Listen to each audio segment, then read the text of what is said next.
Finally আমি আমার আরএফএলের রাইডো বোল্ট প্রোতে lithium battery, lithium phosphate install করলাম। সো ঘটনা হচ্ছে গিয়ে একটু এটার জন্য কষ্ট করতে হয়েছে। এটার ব্যাটারির যে তারগুলো ছিল সেগুলো ছিল এই যে এরকম চিকন, বাট আমরা যেটা ইনস্টল করছি সেটা হচ্ছে গিয়ে মোটা, যার কারণে যেটা হবে যে ব্যাটারিতে লোড আর কি, ব্যাটারি খুব লোড দিতে পারবে।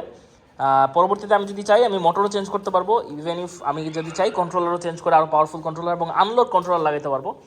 আর আপাতত হচ্ছে গিয়ে ব্যাটারি আমি স্মার্ট বিএমএস যেহেতু ইউজ করছি, সো স্মার্ট বিএমএসে যেটা হবে আমি চাইলে সব কিছু কন্ট্রোল করতে পারবো এবং আমার কাছে সিকিউরিটি লক হিসেবে আরেকটা লক থাকবে যেটাতে আমি চাইলেই ব্যাটারি অফ করে রাখতে পারবো আর ব্যাটারির ফুল স্পেক আমি দেখতে পারবো।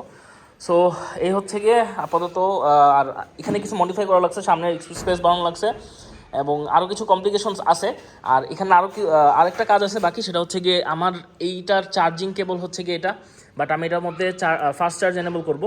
মানে আমি 0.5C or 1C-তে এটারে চার্জ করব, যার কারণে আমার যেটা করতে হবে এই তারটা চেঞ্জ করে এক্সিস্টিং যেই তারটা আছে, মানে এক্সিস্টিং আগের ব্যাটারির যে তারটা আছে এটা আমি কয়েকদিন পর ইউজ করবো, বাট সেটার জন্য আগে আমার একটা ভালো চার্জার পোর্ট খুঁজতে হবে যেটা হচ্ছে গিয়ে up to 50 or 60 ampere bear করতে পারে।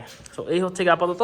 আমি খুব তাড়াতাড়ি ইনশাল্লাহ এটার একটা অন রোড টেস্ট করব, আপনাদেরকে দেখাবো যে লিথিয়াম ব্যাটারির পরে এটা আসলে কতখানি ফাস্ট হয়েছে এবং কত পাওয়ারফুল হয়েছে।